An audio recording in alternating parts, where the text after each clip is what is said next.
Hello everyone, welcome back to my channel. तो आज के वीडियो में हम पढ़ेंगे BSc nursing 6 semester subject nursing management and leadership unit 12। ठीक, तो हम लोगों ने इसका 2 पार्ट कवर कर लिया है, पार्ट 1 पार्ट 2, और आज हम देखेंगे उसके आगे के टॉपिक्स। ठीक है, तो हम स्टार्ट करते हैं अपनी टॉपिक्स को। इससे रिगार्डिंग आपको कोई भी डाउट हो तो मेंशन करिएगा कमेंट बॉक्स में। तो हम स्टार्ट करते हैं अपनी टॉपिक को। तो जैसे हम लोगों ने हम देख लेते हैं एक बार पार्ट 1 पार्ट 2 में क्या क्या पढ़ा था। तो हम लोगों ने पार्ट 1 में पढ़ा है इमोशनल इंटेलिजेंस क्या होते हैं, उसके टाइप्स, और कैसे हम इमोशनल इंटेलिजेंस को इम्प्रूव कर सकते हैं, उसके एडवांटेज क्या होते हैं, और नर्सिंग मैनेजमेंट में इमोशनल इंटेलिजेंस की क्या इंपॉर्टेंस है। ठीक है, उसके बाद हम लोगों ने पार्ट 2 में पढ़ा था कि रेजिलियंस बिल्डिंग क्या होती है, उसके क्या क्या कंपोनेंट्स हैं, फैक्टर्स क्या हैं। हम उसके बाद पढ़ा था कि स्ट्रेस मैनेजमेंट, हम अपने स्ट्रेस को कैसे मैनेज करते हैं। तो आज के वीडियो में हम पढ़ेंगे टाइम मैनेजमेंट, कि हम अपने टाइम को कैसे मैनेज कर सकते हैं। तो हम स्टार्ट करते हैं। तो हमारा जो हेडिंग है, या फिर जो हम बोल सकते हैं हमारी जो टॉपिक है, वो क्या है, टाइम मैनेजमेंट। तो हमको समझ में आ रहा है टाइम मैनेजमेंट से ही कि हम सबको पता है कि अपने टाइम को कैसे मैनेज करना है। जैसे हमको स्पेसिफिक कोई टाइम है, हमको कोई टाइम दिया है, तो हम उसको उसी टाइम पे कंप्लीट करना वर्क को, वही होता है हमारा टाइम मैनेजमेंट। तो हम देखते हैं, time management is a process of planning and controlling how much time to be spend on specific activities, and good time management enables an individual to complete more tasks in a shorter period, lowering stress and leading to career success। तो इसमें यह बताया गया है कि time management क्या होता है। एक प्रोसेस होती है किसकी, मतलब कि प्लानिंग होती है और कंट्रोलिंग होती है कि हम स्पेसिफिक टाइम पीरियड में कि कितने अपनी एक्टिविटीज़ को कैसे कंप्लीट करते हैं, मतलब कितने टाइम पे हम जो हमारी एक्टिविटीज़ है उसको कंप्लीट करना, या फिर हम बोल सकते हैं कि कम टाइम में बहुत ज़्यादा टास्क को कंप्लीट करना, वो भी बिना स्ट्रेस के साथ टाइम मैनेज करते हुए। ठीक है, वो होता है हमारा टाइम मैनेजमेंट का। Time management involves demand relating to work, to social life, family, hobbies, personal interest and commitment. जो हमारा टाइम मैनेजमेंट होता है वो सब, ये सारे भी चीज़ें उसमें डिमांड मतलब इन्वॉल्व्स होते हैं। जैसे किस रिलेटेड टू वर्क, मतलब वर्क से रिलेटेड ये सारी चीज़ें हमारे किस में इन्वॉल्व होते हैं, टाइम मैनेज। जैसे फैमिली, सोशल लाइफ हो गई, फैमिली हो गई, हॉबीज़ हो गई, पर्सनल इंटरेस्ट हो गया, या फिर कमिटमेंट हो गया। तो मतलब यही बताया गया है टाइम मैनेजमेंट क्या होता है कि टाइम को इफ़ेक्टिवली प्लान करना और कंट्रोल करना ही टाइम मैनेजमेंट है। ठीक है, नेक्स्ट क्या दिया है, बेनिफिट ऑफ टाइम मैनेजमेंट। क्या क्या बेनिफिट्स होते हैं टाइम को मैनेज करने के लिए। The ability to manage time effectively is essential for individual. Good times management leads to improved efficiency and productivity, less stress and more success in life. तो इसमें ये बताया गया है कि जो जो हमारा एबिलिटी होती है क्या, टाइम को इफ़ेक्टिवली यूज़ करना, या फिर इसेंशियल होता है किसी इंडिविजुअल्स के लिए। जैसे गुड टाइम मैनेजमेंट हम कब बोल सकते हैं कि ये गुड मैनेजमेंट है टाइम का। जैसे कि हमको ईज़िली तरीके से क्या लीड करना, इफ़िशियंसी को इम्प्रूव करना अपने, और प्रोडक्टिविटी जो हमारी ग्रोथ है उसको भी इम्प्रूव करना, और या फिर बिना स्ट्रेस के साथ मोर सक्सेस इन लाइफ, मतलब कि हम बिना स्ट्रेस के साथ अपने शॉर्ट पीरियड में जो हमारा टास्क है, या फिर जो हम गोल्स बोल सकते हैं उसको कंप्लीट करना ही हमारा टाइम मैनेजमेंट होता है, या फिर उसको हम बोल सकते हैं बेनिफिट्स उसके होते हैं। तो क्या क्या इसमें दिया है, पहला दिया है stress relief, more time, more opportunity and ability to realize goals. ठीक, तो पहला हमारा जो दिया है स्ट्रेस रिलीफ। स्ट्रेस रिलीफ क्या होता है, स्ट्रेस रिलीफ में दिया है पहले making and following task schedule reduce anxiety, preparing and following to do list out can tangible process this help to reduce. मतलब स्ट्रेस रिलीफ क्या होता है कि जो हमको हमारे टास्क हैं उसको हम शेड्यूल कर सकते हैं, मतलब उसको टाइमिंग दे सकते हैं कि हमको किस टाइम पे क्या करना है, जिससे हमारा एंजाइटी भी इससे क्या होगा, रिड्यूस होगा। प्रिपेयर करना प्लान को, कि हमको टाइम सेट करना कि किस टाइम पे हमको कौन सा वर्क करना है। नेक्स्ट दिया है more time. Good time management give extra time to spend on other productive task in daily life. जो हमारा गुड टाइम मैनेजमेंट होता है वो क्या होता है कि जो हमारा टास्क है उसको कंप्लीट होने के बाद एक्स्ट्रा टाइम होते हैं, एक्स्ट्रा टाइम होता है जैसे हम कि किसी और भी चीज़ों में जो हमारी डेली लाइफ है हम उसमें स्पेंड कर सकते हैं। More opportunity. Good time management will lead to more opportunity and less time wasted on trivial activities. जो हमारा गुड टाइम मैनेजमेंट होता है वो क्या मतलब अपॉर्चुनिटी करता है कि वो कम समय में बहुत ज़्यादा टास्कों को अचीव करना। और फिर ability to realize goal. Individual who practice good time management can achieve goal and objective better and to do so in a shorter time. जो एबिलिटी होती है मतलब कि जो हम बोल सकते हैं कि जो टाइम मैनेजमेंट की एबिलिटी होती है वो क्या होती है कि जो प्रैक्टिस होती है किसमें, अगर वो अच्छे तरीके से अपने टाइम को मैनेज कर रहा है तो अपने गोल्स को टाइमली अचीव भी करेगा और बेटर देन मतलब कि यूज़ भी करेगा कम समय में। ये होता है हमारा बेनिफिट्स।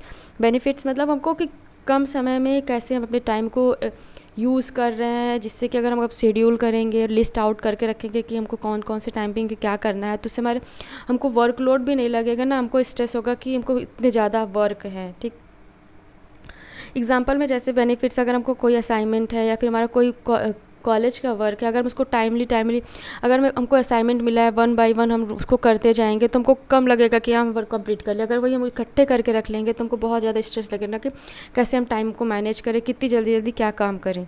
ये होता है हमारे बेनिफिट्स ऑफ टाइम मैनेजमेंट का। क्या क्या इफेक्ट होते हैं टाइम मैनेजमेंट का, जैसे दिया after considering the benefit of time management there are some ways to manage time effectively.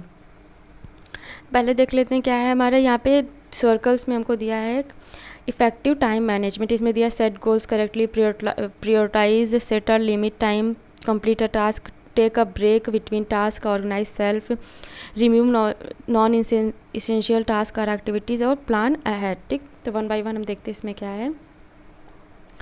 पहला हमारा दिया है set goal correctly. Set goal that are achievable and measurable. Use the SMART method when setting goals and make sure the goals set are specific, measurable, achievable and relevant and timely। Set goal मतलब क्या होता है कि जो चीज़ें हमको करना है पहले हमको किस पे वर्क करना है। ठीक, जैसे हमारा कोई गोल है तो हमारा गोल क्या है, तो हमको पहले उसको अरेंज करना है ना कि हमें अपने गोल को सेट करना है। ये नहीं कि हमको अगर जैसे हमको कॉम्पिटिटिव एग्ज़ाम देना है तो हमको पता ही नहीं है कि हमको कौन सा कॉम्पिटिटिव एग्ज़ाम देना है, तो हमारा गोल ही नहीं सेट है तो हम कैसे किस चीज़ की प्रिपरेशन करेंगे। ठीक, तो हमको पहले अपने गोल को सेटअप करना है, फिर उस पर हमको काम करना है। नेक्स्ट दिया है प्रायोरिटाइज वाइजली। प्रायोरिटाइज मतलब वाइजली मतलब कि हमको अकॉर्डिंग टू बेस मतलब कि प्रायोरिटी, अकॉर्डिंग टू प्रायोरिटी कि क्या चीज़ें इंपॉर्टेंस है और क्या किस चीज़ की अर्जेंसी है। ये होता है हमारा प्रायोरिटाइज वाइजली। जैसे इसमें दिया example, look at daily task and determine which, मतलब हमको डेली टास्क को देखना है और उसको इसके हिसाब से हमको वर्क करना है। जैसे दिया है इम्पॉर्टेंट एंड अर्जेंट, मतलब कि अगर इम्पॉर्टेंट है तो do this take task right away, मतलब अगर इम्पॉर्टेंट भी है और अर्जेंट भी है हमको तो वो काम तुरंत करना है। Important but not urgent, important है लेकिन इतना भी अर्जेंट नहीं है। जैसे दिया है decide when to do this task. Next दिया है urgent but not necessary, urgent है लेकिन इम्पॉर्टेंट नहीं है।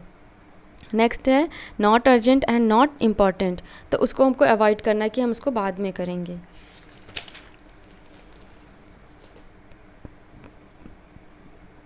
नेक्स्ट है हमारा set a time limit to complete a task. हम अपने टास्क को कंप्लीट करने के लिए हमको एक टाइम लिमिट लगाना है कि हमको इतने टाइम तक हमको ये सारे वर्क को कंप्लीट करना है। नेक्स्ट है take a break between task, मतलब take a break between task मतलब कि अगर हम लॉन्ग टाइम तक अपने टास्क को कंप्लीट ही करते रहेंगे तो हमको जो हमारा फोकस रहेगा काम पे वो प्रॉपरली तरीके से नहीं हो पाए और रहेगा, तो फिर उसमें डिस्ट्रैक्ट हो जाएंगे। यही होता है हम अपने जो हमारा टास्क है या फिर जो हमारे टाइम मैनेजमेंट हम जो कंप्लीट कर रहे हैं गोल्स को, उसके बीच में हमको ब्रेक भी लेना है। बिना ब्रेक के अगर आप उस पर करोगे तो आप कॉन्टीन्यूसली उस पर वर्क करोगे तो उस पर हम फोकस नहीं कर सकते हैं। नेक्स्ट है हमारा ऑर्गेनाइज सेल्फ। तो ऑर्गेनाइज सेल्फ में क्या है, यूटिलाइज ऑर्गेनाइजर एंड कैलेंडर, मतलब कि अगर हम कोई भी वर्क कर रहे हैं या फिर हम कोई भी काम कर रहे हैं तो हमको पहले उसको लिस्ट आउट करना है, नोटेड भी करना है कि हम लोगों ने कौन कौन सा वर्क कंप्लीट किया है, कितने करने हैं अभी, वो सारे चीज़ों को हमको नोट करना है प्रॉपर तरीके से एक जगह पे। ठीक है, तो दिया है ना calendar for long time management, अपने टाइम को हम मैनेज कर रहे हैं तो जो हमारा वर्क है तो कितने टाइम पे कौन सा चीज़ें हम कंप्लीट किए हैं, उसको सारी चीज़ों को हमको एक जगह पे नोट करके रखना है, अरेंज करना है उसको। नेक्स्ट है रिमूव नॉन इसेंशियल टास्क और एक्टिविटीज़, मतलब कि जो हमारे टास्क में काम की चीज़ें ही नहीं है उसको हमको क्या करना है, रिमूव करना है। जैसे रिमूव एक्सेस एक्टिविटी और task, determine what is significant and what needs more time is important. A person should remove non essential task और activities that help free up more time spend on generally important things. ठीक, next हमारा है plan ahead. Plan ahead क्या होता है, an individual should start every day with a clear idea of what to do and what needs to be done. मतलब क्या होता है कि प्लान अहेड मतलब क्या होता है, जो पर्सन होता है वो अपनी डेली लाइफ में उसका गोल सेट किया रहता है कि क्या करना है और किस चीज़ की क्या ज़रूरत है। तो ये होते हैं हमारे क्या था हम लोगों का ये टाइम मैनेजमेंट का क्या इफ़ेक्ट होता है। नेक्स्ट हमारा दिया है कॉन्सिक्वेंस या फिर implication of poor time management. ठीक, तो इसमें पहला दिया है कि poor work flow. Poor work flow मतलब क्या होता है कि the inability to plan ahead and stick to goal means poor effectively. Example, if there are several important task to complete and effective work would be completed related to task together और sequentially. मतलब कि क्या होता है कि हमको poor work flow मतलब क्या होता है, टाइम से बिना प्लानिंग के हम बिना प्लानिंग के कोई भी काम हमको कोई काम करना, तो बिना प्लानिंग के हम कोई काम करेंगे तो वो हमारा काम क्या होगा, सक्सेस नहीं होता है। जैसे कि अगर हमको हमारा असाइनमेंट्स में ही ले लेते हैं, अगर हमको बहुत ढेर सारे असाइनमेंट्स मिले हैं, अगर हम उसको टाइम से उसको नहीं कंप्लीट करेंगे तो क्या होगा, अगर हम उस पर वर्क नहीं करेंगे तो क्या हमारा पुअर वर्क फ्लो ही होगा ना, कि हम कल कर लेंगे, परसों कर लेंगे, ऐसा अरेंज में रहेगा तो वो क्या, हम उस पर मतलब वर्क ही नहीं कर रहे हैं, तो वो क्या होता है हमारा poor work flow. Time wastage मतलब ये होता है जैसे कि अगर हम अपने टास्क को या फिर हम असाइनमेंट लिख रहे हैं, असाइनमेंट लिखते लिखते बीच में हम मोबाइल चलाने लगते हैं, तो क्या होता है कि वो हम अपने टाइम को वेस्ट कर रहे हैं। कि जो हमारा टास्क है, जो भी हमारे गोल्स हैं, हमारा गोल क्या है इस टाइम पे भी कि हम अपने असाइनमेंट्स को कंप्लीट करना है, तो हम उस टाइम पे अननेसेसरी एक्टिविटीज़ करने लगते हैं। जैसे हम फ़ोन चलाने लगेंगे स्टडी टाइम या फिर सोशल मीडिया पे यूज़ करने लगेंगे। ठीक, तो ये सारे होते हैं, इससे क्या, इसको हम क्या बोल सकते हैं, टाइम वेस्टेज होता है।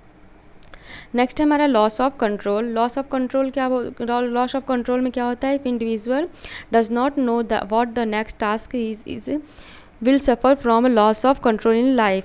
लॉस ऑफ कंट्रोल मतलब क्या होता है कि पर्सन जो होता है वो खुद ही कंफ्यूज होता है कि और कंफ्यूज होता है और स्ट्रेस्ड फील करता है कि उसका नेक्स्ट टास्क क्या है, वो किस पे वर्क करेगा, उसका गोल क्या है। ठीक है, तो वो उसका जो कंट्रोल होता है ना, खुद पे नहीं होता कि उसका नेक्स्ट टास्क क्या है, वो होता है हमारा loss of control.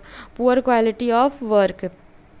Poor time management is typically result in poor quality work. For example, rushing to complete task at the last minute compromise quality. तो पुअर क्वालिटी ऑफ वर्क मतलब क्या होता है कि लास्ट मोमेंट में हमको कोई काम कंप्लीट करना है। जैसे हमको बोला गया है कि हमारे असाइनमेंट्स, आपको पहले से ही बता दिया गया है कि आपको असाइनमेंट 1 वीक के बाद सबमिट होगा, लेकिन आप उस टाइम पे नहीं करो। लेकिन जब जो लास्ट डे ऑफ वीक रहेगा तो आप उस टाइम पे जल्दी जल्दी सारे असाइनमेंट्स करोगे, तो उसमें जितनी भी जल्दी हमको कोई काम करते हैं उसमें उतनी ही मिस्टेक्स मिलती हैं। ठीक, तो वही होता है कि पुअर क्वालिटी ऑफ वर्क मतलब कि लास्ट मोमेंट्स में जो हम काम करते हैं उसमें क्वालिटी भी ख़राब हो जाती है और उसके जो हमारा काम होता है वो भी ख़राब होता है। ये होता है हमारा poor quality of work. Next हमारा दिया है पुअर रेपिटेशन। तो पुअर रेपिटेशन क्या होता है, an individual needs to able to complete the task timely show that the expectation and perception of authority and colleagues will positively affected. Poor reputation मतलब क्या होता है कि individual needs to able, poor reputation मतलब ये होता है कि जो हमारे कलीग्स होते हैं या फिर जो हमसे कोई एक्सपेक्टेशन करता है कि हम टाइमली पे वर्क करेंगे और उसको हम टाइमली पे वर्क नहीं करते, तो हमारा इससे क्या होता है, रिपुटेशन ख़राब होता है ना, कि मतलब कि हमारे जो भी हमको काम मिला उसको टाइम से ना कंप्लीट करना, ये होता है हमारा पुअर रेपुटेशन का। तो हम लोगों ने इसमें पढ़ा था poor work flow, time wastage, loss of control, poor quality of work और पुअर रिपुटेशन। नेक्स्ट हमारा है कैरियर प्लानिंग। तो कैरियर प्लानिंग क्या होता है, हम इसको ऐसे ही देख लेते हैं। कैरियर प्लानिंग मतलब क्या होता है, the term career denotes all job और held during one working life, it view to sequence of position and individual hold during his her lifetime. तो कैरियर प्लानिंग क्या होता है, एक प्रोसेस होता है जिसमें हम पर्सन अपने कैरियर्स फ्यूचर को कैरियर के लिए या फिर गोल्स के लिए सेट करता है, ठीक है, और उन्हें अचीव करने के कई रास्ते या फिर कई वेव्स में अचीव कर डिसाइड करता है, वही होता है हमारा कैरियर प्लानिंग। मतलब फ्यूचर गोल को सेट करना ही हमारा कैरियर प्लानिंग, कि हमको फ्यूचर में क्या करना है। जैसे हम अभी नर्सिंग कर रहे हैं तो इसके बाद हमको क्या करना है, किस चीज़ की तैयारी करनी है, प्रिपरेशन क्या करना है, ठीक, वही होता है हमारा कैरियर प्लानिंग। नेक्स्ट दिया है basic drive needed to promote specific career. तो इसमें क्या पहला दिया है हमारा मैनेजियल कॉम्पिटेंस। मैनेजियल मतलब कॉम्पिटेंस मतलब क्या होता है कि जो हमारा, जैसे कि हमको कैरियर प्लानिंग करना है कि लीडरशिप और डिसीजन मेकिंग होना चाहिए। जैसे दिया है ना यहाँ पे, managerial position that provide opportunity, higher responsibility, decision making, control and influence over other. इसमें क्या होता है कि जो पर्सन होता है वो किस चीज़ में जॉब चाहता है, कि उसको इंटरेस्ट रहता है, उसको लीडरशिप और डिसीजन मेकिंग में इंटरेस्ट होता है, ठीक, ये होता है हमारा मैनेजियल कॉम्पिटेंस। नेक्स्ट हमारा इसमें दिया है टेक्निकल कॉम्पिटेंस। मतलब जो पर्सन होगा उसको टेक्निकली चीज़ में ज़्यादा इंटरेस्ट रहता है, मतलब उसको स्पेसिफिक टेक्निकल स्किल्स में इंटरेस्ट होता है। जैसे हम एग्जांपल में देखिए आईसीयू में इंटरेस्ट रखना है, ठीक है, उसको अपने स्किल्स उसमें डेवलप करना। नेक्स्ट है सिक्योरिटी मतलब बताता है कि जो पर्सन होता है उसको जो कैसे जॉब चाहिए, स्टेबल्स और सिक्योर जॉब चाहिए। मतलब कि उसको ऐसे सिक्योर जॉब चाहिए, वो होता है हमारा सिक्योरिटी। तो जैसे उस एग्जांपल इसमें क्या है कि गवर्नमेंट परमानेंट जॉब, तो वो क्या सिक्योर है ना, कि उसमें कोई उसको मतलब हटा नहीं सकता, कोई उससे कुछ नहीं है, तो ये हमारा क्या है, सिक्योर जॉब। नेक्स्ट हमारी क्रिएटिविटी मतलब क्या होता है कि कोई भी चीज़ें हमको क्रिएट करके करना। जैसे क्रिएटिविटी जैसे कि न्यू आइडियाज़ या न्यू इनोवेशन में इंटरेस्ट। अगर कोई नया टीचर्स है या फिर कोई मतलब टीचर्स है, वो हमको नया टेक्निक्स या नई टीचिंग्स के साथ पढ़ाता है, तो हमको क्या पर इंटरेस्ट लगता है ना, तो नया टीचिंग या फिर न्यू टेक्निक को यूज़ करना, वो होता है हमारा क्रिएटिविटी। ऑटोनॉमी क्या होता है, these people seek a career that provide freedom of action and independence. इसमें क्या होता है, जो पर्सन होता है वो इंडिपेंडेंटली वर्क करना चाहता है, कि मतलब ना उसको किसी और के डिसीज़न नहीं, किसी और का लीडरशिप नहीं, वो खुद का डिसीज़न मेकिंग प्रेफर करता है और उसको यूज़ करता है।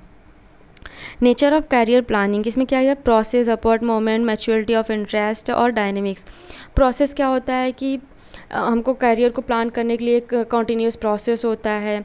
अपवर्ड मोमेंट मतलब कि अगर आप वर्क कर रहे हैं तो हमको हाई पोजीशन और ग्रोथ अचीव करना। मैच्योरिटी ऑफ इंटरेस्ट क्या दिया, individual interest serve as his her aspiration और मैट टू ग्रेट। इसमें क्या है कि जो एम्प्लॉय या फिर ऑर्गेनाइजेशन है उसको यूज़ करके उसको उनमें बेनिफिट्स होना, म्यूचुअली ऑफ इंटरेस्ट्स।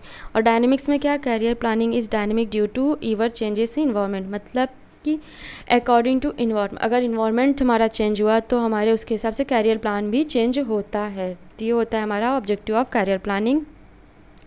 नेक्स्ट क्या है हमारा, स्टेप्स ऑफ ऑब्जेक्टिव्स दिए हैं, क्या क्या ऑब्जेक्टिव ऑफ कैरियर प्लानिंग। तो क्या होता है, to provide maintain appropriate man power, मतलब हमको मैन पावर को प्रोवाइड करना है, मैन पावर रिसोर्सेज प्रोवाइड करना है। नेक्स्ट हमारा क्या है, जो हमारा इन्वायरमेंट होता है वो इफ़ेक्टिव होना चाहिए, किसके लिए, एम्प्लॉयज़ के लिए। Map career various category employees suitable, मतलब कि जो हमारे एम्प्लॉय हैं उनको ट्रेन करना किस चीज़ के, हायर अपॉर्चुनिटी के लिए। स्टेबल वर्कफोर्स होना चाहिए। ऑर्गेनाइजेशन मतलब कि ह्यूमन रिसोर्सेज पे का होना चाहिए। और इंक्रीज़ करना है उसको मैनेजरियल रिजर्व के लिए, मैनेजरियल मतलब लीडरशिप और डिसीजन मेकिंग के लिए। क्या क्या स्टेप्स हो सकते हैं कैरियर प्लानिंग के लिए, मतलब खुद को पहला दिया स्टेप सेल्फ असेसमेंट, हमको खुद की एबिलिटी को, खुद के स्ट्रेंथ को आइडेंटिफाई करना है।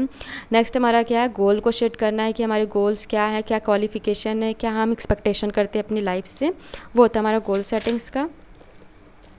नेक्स्ट हमारा academic career option. Academic career option मतलब क्या होता है कि कोई भी हम वर्क कर रहे हैं तो हमको कोई भी काम कर रहे हैं तो उसको एनालाइज करना। एनालाइज मतलब कैसे, जैसे होता है ना ANM GNM BSc nursing MSc nursing, ठीक, तो उसको हमको कैरियर को एनालाइज करते हैं। नेक्स्ट प्लान ऑफ एक्शन, मतलब प्लान ऑफ एक्शन मतलब क्या होता है, जो हमारे गोल्स होते हैं हमको उसको अचीव करना। नेक्स्ट है practice to be followed for good career planning. क्या क्या प्रैक्टिसेस होती है, जैसे person should avoid wasting to time, मतलब पर्सन को अवॉइड करना है कि टाइम वेस्ट नहीं करना है। एनालाइज करना है खुद के रिगार्डिंग, मतलब कि उसकी खुद की एबिलिटी को एनालाइज करना है। ओपन कंस्ट्रक्टिव क्रिटिसिज्म रखना है। ना क्या difference phase in the carrier of an employee, क्या क्या फेजेस होते हैं, जैसे एक्सप्लोर स्टेजेस, हमको एक्सप्लोर करना है जो हमारे कैरियर के ऑप्शंस हैं कि कौन से बेटर है हमारे लिए, वो हमको एक्सप्लोर करना है। इस्टेब्लिशमेंट स्टेज क्या होता है, this stage will the individual gets and the first job get acceptance his her peers learn to in this job and gain the first tangible, मतलब कि इस्टेब्लिश्ड स्टेज मतलब क्या होता है कि जो हमारे पीयर्स ग्रुप में होता है उसमें हमें फर्स्ट जॉब मिलना या फिर गेन करना, वही होता है हमारे इस्टेब्लिश स्टेज में। मिड कैरियर स्टेज क्या होता है, individual perform either to improve level और डिट्रियोर्स। लेट कैरियर्स अपने एक्सपीरियंस को शेयर करना, मतलब कि हमारा अगर बहुत ज़्यादा टाइम तक का सक्सेस मिल गया, जो भी हम जॉब कर रहे हैं तो उसमें हमको एक्सपीरियंस हो जाती है, ठीक है, तो उसको शेयर करना। डिक्लाइन मतलब लास्ट स्टेज ऑफ, मतलब फेज़, जो हम रिटायरमेंट का फेज़ होता है वो होता है हमारा डिक्लाइन, ठीक है। तो ये चैप्टर हमारा कंप्लीट होता है, तो इसको हम लोगों ने पूरा पढ़ा पार्ट 1, पार्ट 2 और पार्ट 3 में, ठीक। अगर इससे रिगार्डिंग आपको कोई भी डाउट होगा तो मेंशन करिएगा कमेंट बॉक्स में, ठीक। अगर वीडियो हेल्पफुल लगी हो तो लाइक शेयर और चैनल को सब्सक्राइब जरूर करें। Thank you.